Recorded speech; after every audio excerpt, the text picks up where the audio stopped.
This is a special podcast presentation from 700WLW.com.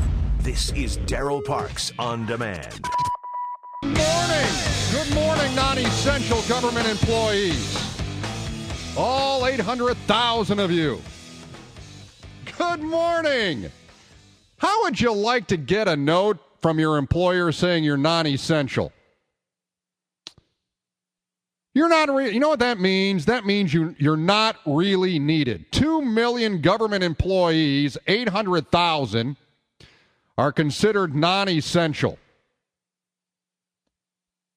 So the government wasn't shut down last night at midnight. A deal was cut. The revisionist history already begins in earnest on this Saturday morning. Why is it revisionist, and why was the budget and why was the shutdown set for midnight on a Friday night? Why? Everyone's sleeping, of course.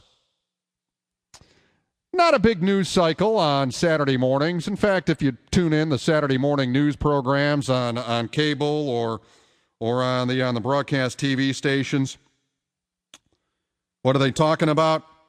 Barbecuing, cutting grass, planting flowers, getting that herb garden going. That's what they're talking about. They're counting on you being stupid. They're counting on you being dumb. In fact, they already consider you stupid and dumb, and that you don't pay attention. And that is offensive. So to the non-essential government employees, I say, happy weekend. Happy weekend, all. Seems to me if there are 2 million government employees and 800,000 are considered non-essential, we have 800,000 people working for the federal government that are unneeded. That's what it seems like to me. It's almost like when there are school closings after a bad snow in this area, and you hear the school closings and it says, non-essential employees, they don't have to report. What does that make you? The place can operate without you. This morning, I'm going to give you the facts and figures to the big lie that was debated in the news over the past week. And it is a big lie. You were played. Your attention was diverted from what is really important in our world. And they were playing upon your emotions. And who is they? Both sides.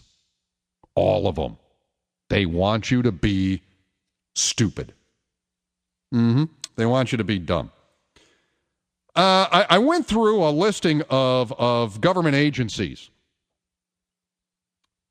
that may have been closed or stayed open. As you know, the national parks would have been closed.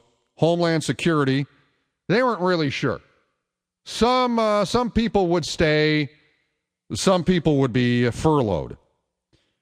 Veteran services suspended. EPA closed. The House support staff, some would be allowed to work, some would be furloughed. The IRS, to a certain extent, would be closed, at least the offices, and if you had to go down there. Immigration services open. Air traffic control, that was going to stay in business. National Institute of Health closed. Visa processing, some would work, some would not work. Probation services ceased. Federal courts would be unaffected. NASA would have limited employees. National Weather Service would remain open. The White House gift shop closed. You thought I was going to say open, didn't you? Closed. Can't buy any White House t-shirts or coffee mugs or shot glasses. FEMA would remain open. Small Business Administration closed. The Border Patrol would be open for business. The military, some would stay on duty, Some would not stay on duty. Some servicemen would be paid. Some would not. State Department, as far as passports, some office duties would remain open. The National Institute of Health closed. Visa processing, some would work, some would not. And, I went through those two already, didn't I? Here's the one that gets me. Does anyone know what the National Geospatial Intelligence Agency is? Let me say that again. National Geospatial Intelligence Agency. And this is what's funny on this. Unclear. No one knows this agency exists. Whatever they do. I'm going to give you the facts and figures, and I'll give you some offensive stories out of this story. And really, they're going to vote on Wednesday, and part of this whole thing is just keeping the government running for another 7 days. That's what this is all about. So the fight really isn't over as of yet. And I also want to talk today about us and those that would be considered elite, because that's what this whole debate has been about. So we'll get into that in a little bit here on the show. I'm Darryl Parks. Last Saturday I talked about what school district levy I'm going to focus on with laser beams. Laser beams to take out. And as you know, one of the rules of this program, if you vote for a school levy, you're stupid. We picked the levy at Lebanon. Had a representative from the opponents of this levy in Lebanon, and we tried to get their school superintendent on the air for a debate. And as it turns out, according to him, a guy named Mark North, he says the vast majority of the community meeting in Lebanon doesn't listen to WLW. And the voters will have their say. How about that? Cyd, good morning. You're on the big one. Well, good morning, Darryl. Thanks for having me on. All right, now, Cyd, I must apologize to you because I had loaded phone lines last week, and you sent me a heated email that I didn't put you on the air. Yeah, I'm a passionate girl. Sorry. That's okay. Passion is good. So you had a conversation with the superintendent there that feels the vast majority of people in the Lebanon School District in Warren County don't listen to the big one. Oh, yeah, never mind my father's listening in Florida. You know, you're a little podunk. Of course not. It was clear. He made it clear to me yesterday that we are not going to have a town hall meeting. We're not going to answer any questions.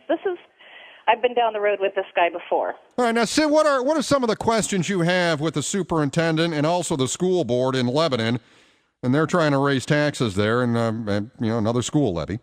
I want to know exactly where the money's going. Just the sheer numbers of what we pay for these salaries. It just makes your eyes bleed. I'm poring over the union contracts. This is not the latest one that they just hurried through, and it's unbelievable. Mm-hmm. Well, I mean, let's bring people up to speed. Many school districts cut deals with the unions prior to the collective bargaining bill being signed into law a few weeks ago. That's correct. And so now we're the poster child of how this is just so broken. We had the chance to be bold, and instead they got into their executive session. They signed the new contracts before SB 5. And so now we have another year of step increases, the health care, the whole thing. See, one of the things that's so offensive is that a lot of times it comes back that a step increase is not a raise. Well, it is a raise. You're getting more money. That's right. So it's oxymoronic to say we're going to give a pay freeze because those two things just don't jive. All right. But they're not going to say that. All right. So what was the conversation like with this fella? Because I have a video on my blog at 700WLW.com from a meeting where there was an individual that stood up when they were trying to go into, meaning the school board, they were trying to go into that executive session. Mm-hmm. And the superintendent basically told him to sit down. Isn't that unbelievable? Mm-hmm. I thought it was rather rude. And look, the guy that stood up, I thought he was cordial. I mean, I thought he was in his delivery forceful, but he was cordial. But the reaction from the superintendent, I thought, was rather rude. This goes on all the time. They had an open forum at the school, and so I attended, and they just laid it on out how they were going to put this levy on. So I was in the back and I spoke out. I said, well, why can't you take live Q&As?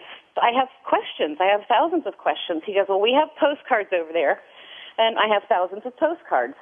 Really? I mean, is that how you're going to treat the people that put the food on your table, that pay for your YMCA, your full family membership?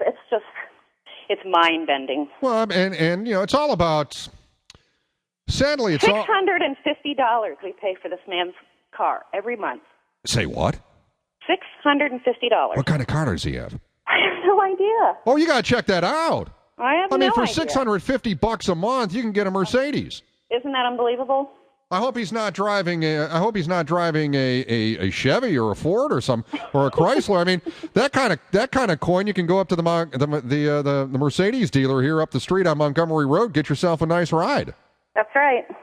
Well, I remember a number of years ago, and I focused on the Lebanon school levy with my laser beam to defeat it, and it was approved by a couple of votes. And I brought up that the then superintendent, I want to say it was the then, was it the superintendent or was it the principal? I had his credit card bills. And they had gone to Chicago at one point and ran up almost $1,000 at Uno's Pizza. And there was also another credit card bill that they ran up about $200 at Skyline Chili. And I'm thinking to myself, how many people were you feeding if you run up a bill of $200 at Skyline Chili? Mm-hmm. Kind of tough to do. I think the numbers were bigger than that because it was on your radio program a couple of years ago. I remember that. Yeah. No right-minded business person is going to stay afloat when you run a business this way. And people just need to pay attention. All right, well, Cyd, you have to remain passionate there. We're going to keep the laser beam on Lebanon when the levy comes up for a vote in the beginning of May. That's right. All right. And listen, can I give our website again just Sure. so that people that want to get in touch with us can? It's LebanonSchoolFacts.com. Mm-hmm. And we have reports there. We have everything that they'll ever need to know. And there's an email that they can contact the administrator if they have questions. All right, Cyd, you know the rule of the program. If you vote for a school levy, you're stupid. Absolutely. All right, Cyd, have a great weekend. Thanks, Darryl. All right, take care.